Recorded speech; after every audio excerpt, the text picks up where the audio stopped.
Hello, नमस्कार। मेरा सभी भावी शिक्षकों को नमस्कार। मैं अपने यूट्यूब चैनल सरकारी अध्यापक में आपका स्वागत करता हूँ।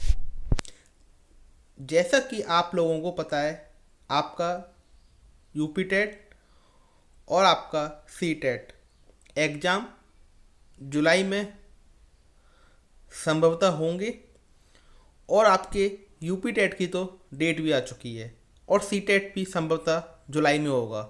तो उसके लिए हम मैथ की एक सीरीज स्टार्ट कर रहे हैं जिसमें मैं आपको डेली मैथ पढ़ाऊंगा, जो आपके एग्ज़ाम को सफलतापूर्वक बनाने में बहुत सहयोग करेगी। तो ये मैथ की सीरीज चलेगी, आपकी डेली क्वेश्चन कराए जाएंगे इसमें और आप डेली क्लास करिए और 100% जब तक आपका एग्ज़ाम होगा आपकी मैथ एकदम परफेक्ट हो जाएगी और कोई भी क्वेश्चन इससे बाहर नहीं आएगा।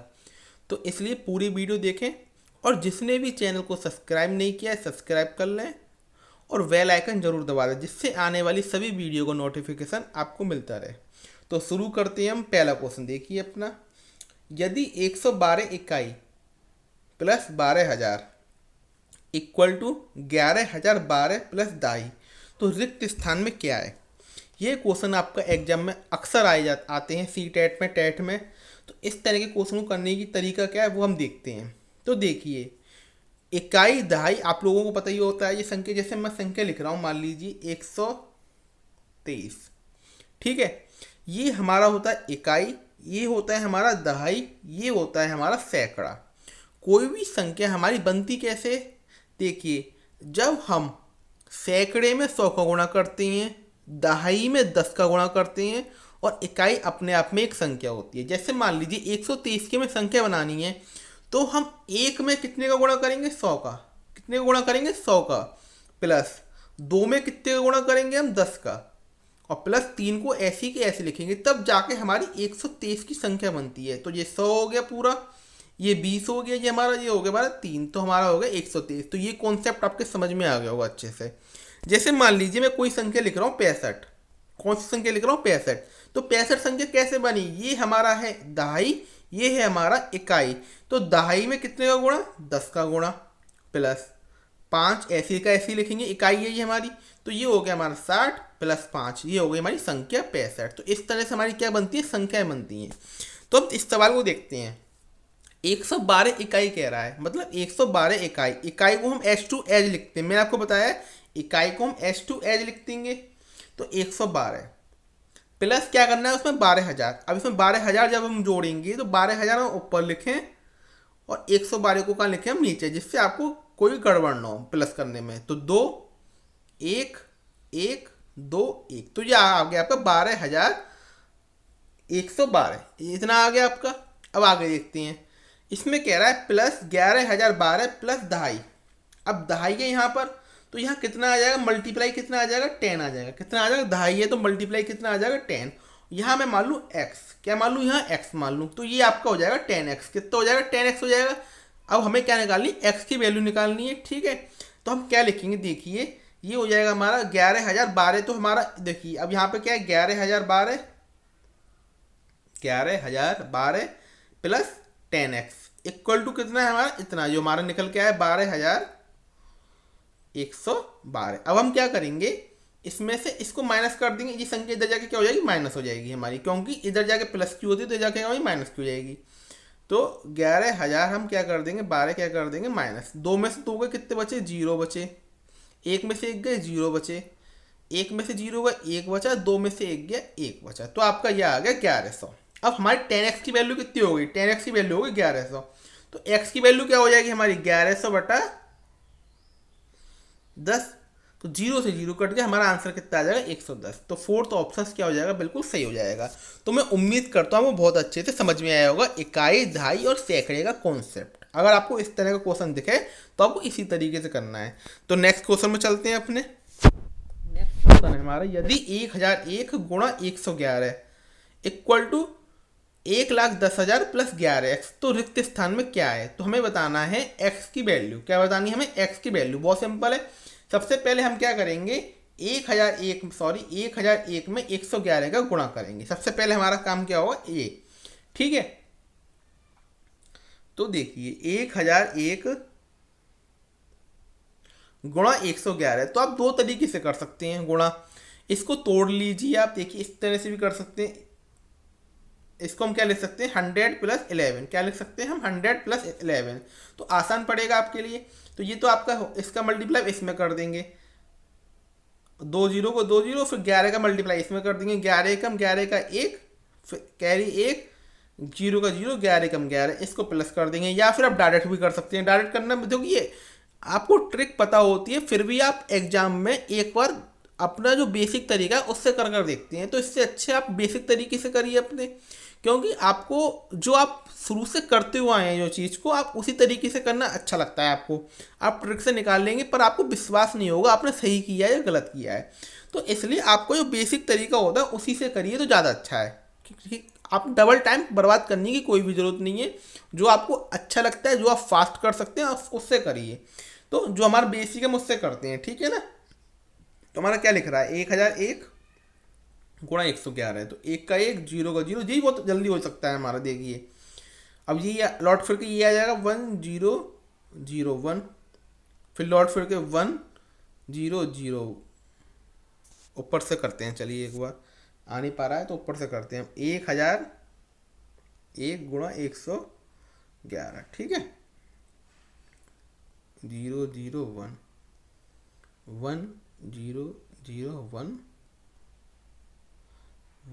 1001, ठीक है। एक एक एक एक एक एक इतना आ गया आपका, ठीक है, ये आ गया आपका। अब इसमें से क्या माइनस होगा, ये माइनस हो जाएगा, क्या माइनस हो जाएगा, ये माइनस हो जाएगा आपका। तो इसको लिख लें पहले, एक कितने, 1 2 3 4 5 6, 3 4 5 6 और 0 0 0 0 11, ठीक है। 1 1 1 1 और क्या, ये आ गया आपका, ठीक है। 1111 आ गया, उधर क्या है आपका 11x। तो 11x बराबर कितना हो गया आपका, 1 है। अब इसमें 11 का डिवाइड कर देंगे हम, तो 11 का जब डिवाइड करेंगे, 11 एकम 11, ना जाने का 0, फिर 11 उतारेंगे, 101 आपका क्या आ जाएगा, आंसर आ जाएगा। सेकंड ऑप्शन क्या हो जाएगा, बिल्कुल सही हो जाएगा आपका। नेक्स्ट क्वेश्चन में चलते हैं। सोनू के पास 5 दर्जन टॉफी हैं, उसने इनमें से 1/3 अमिता को, 2/5 अनिल को और 1/12 हमीदा को दे दिया। सोनू के पास शेष बची टॉफी की संख्या ये बताना है आपको। तो सोनू के पास क्या है, 5 दर्जन टॉफी है। कितनी टॉफी है, 5 दर्जन। तो 5 दर्जन का मतलब क्या हो गया आपका, 12 पंजा 60। एक दर्जन में कितनी होती है, 12, 12 पंजे कितने हो गए आपका, 60 हो गया। अब उसने क्या किया है, 1/3 तो अमिता को दे दिए, 1/3 क्या दे दिए, अमिता को। तो अमिता लिख लेंगे, अमिता पहले, अमिता को कितनी दिए, 1/3। फिर किसे दिए उसने, 2/5 अनिल को, अनिल को कितनी दिए, 2/5। फिर 1/12 हामिद को दिए, हामिद को कितनी दिए, 1/12। तो हम सबका सॉल्व करेंगे, ठीक है। तो उस पर कितनी टॉफी बची, टोटल कितनी दी, 60। 1/3 किसे दी थी, अमिता को। 60 का 1/3 कितना होता है आपका, 20। तो 20 उसने किसे दी थी, अमिता को। अनिल को कितनी दी, 2/5। तो 60 का 2/5 कितना होगा आपका, 60 गुणा 2/5, 5 से 12 दूनी 24, 24 किसे दे दी, अनिल को। और 1/12 हामिद को दी थी। तो 60 का 1/12 कितना होगा, 12 पंजे 60, 5। तो ये ट्रॉफी उसकी बढ़ गई। 24 और 12 कितने होते हैं, 44, 44 और 5 कितने होते हैं, 49। 49 ट्रॉफी उसकी कितनी हो गई, बढ़ गई हमारी। 49 ट्रॉफी क्या हो गई, बढ़ गई। तो कितनी ट्रॉफी शेष बची, टोटल कितनी थी, 60। 60 में से 49 गया, 11 बच गई। तो थर्ड ऑप्शन क्या हो जाएगा, बिल्कुल सही हो जाएगा। ये होता है क्वेश्चन करने का तरीका, ठीक है। नेक्स्ट क्वेश्चन में चलते हैं। 29,503 में 5 के स्थानीय मान और 32,071 में 7 के अंकित मान के बीच क्या होता है। अंकित मान वो होता है प्लेस वैल्यू और हमारी स्थानीय मान, मतलब इसमें प्लेस वैल्यू और फेस वैल्यू का कॉन्सेप्ट आपके समझ में आना चाहिए। फेस वैल्यू संख्या वही रहती है, ठीक है। अब 29,503 में 5 का स्थानीय मान क्या होगा, 5 देखेंगे क्या लिख रहा है, 5 हमने उतार लिया। आगे जितनी भी संख्या है उतने जीरो लगा देते हैं, तो हमारा क्या हो जाएगा, 500। ये कितना हो जाएगा, 500। अब 7 का स्थानीय मान 7 ही रहेगा। जो संख्या होती है वही आपका क्या होता है, फेस वैल्यू होती है, सॉरी। तो अंकित मान वही रहेगा। तो 500 में से 7 जाएंगे, कितने बचेंगे हमारे, 493। हमारा क्या आ जाएगा, आंसर आ जाएगा। तो फेस वैल्यू और आपका उसका कॉन्सेप्ट समझ में आ गया होगा आपको, फेस वैल्यू फेस वैल्यू का कॉन्सेप्ट। तो नेक्स्ट क्वेश्चन में चलते हैं। इस तरह का क्वेश्चन आपका पूछा जाता है। अब कह रहा है एक संख्या 100 के आधे से कम है। तो सवाल बहुत अच्छा है ये। एक संख्या 100 के आधे से कम है, मतलब 100 के आधे से कम है, मतलब ऑब्वियसली मान लो 50 से कम ही होगी। वो संख्या क्या होगी, 50 से क्या होगी, कम ही होगी। कोई संख्या है, ठीक है, यहाँ पर वो क्या होगी, 50 से कम ही होगी। 100 के आधे से कम है कह रहा है वो। एवं 4 दहाई और 5 इकाई के बीच में पाई जाती है। 4 दहाई का मतलब क्या हो गया, 4 दहाई का मतलब हो गया आपका 40, और 5 दहाई का मतलब क्या होगा आपका 50, इसके बीच में पाई जाती है, ठीक है। यहाँ आएगी संख्या कोई। अब कह रहा है इकाई अंक दहाई के अंक से एक कम है। जो आपका इकाई का अंक है वो दहाई के अंक से एक कम है, और यदि अंकों का योग 7 है तो संख्या में अंकों का गुणनफल बताना है। तो 40 और 50 के बीच में ऐसी कितनी संख्याएं हैं जिनमें आपका इकाई का अंक दहाई के अंक से एक कम बैठेगा। तो देखिए 41, 42, 43, 44,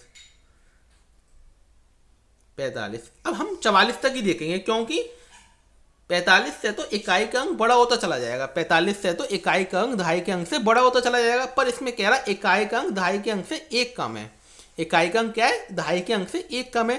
तो हम 45 के बाद तो देखेंगे नहीं, इसको भी नहीं देखेंगे, क्योंकि अंतर हमारा क्या होना चाहिए, इकाई का अंक दहाई के अंक से एक कम है, एक ही कम होना चाहिए। यहाँ तो अंतर 3 का है, यहाँ भी अंतर कितना है, 2 का है। यहाँ अंतर ही नहीं है, यहाँ है केवल 43 में एक ऐसा संख्या है जिसमें इकाई का अंक 3 है और दहाई का अंक 4 है, ठीक है।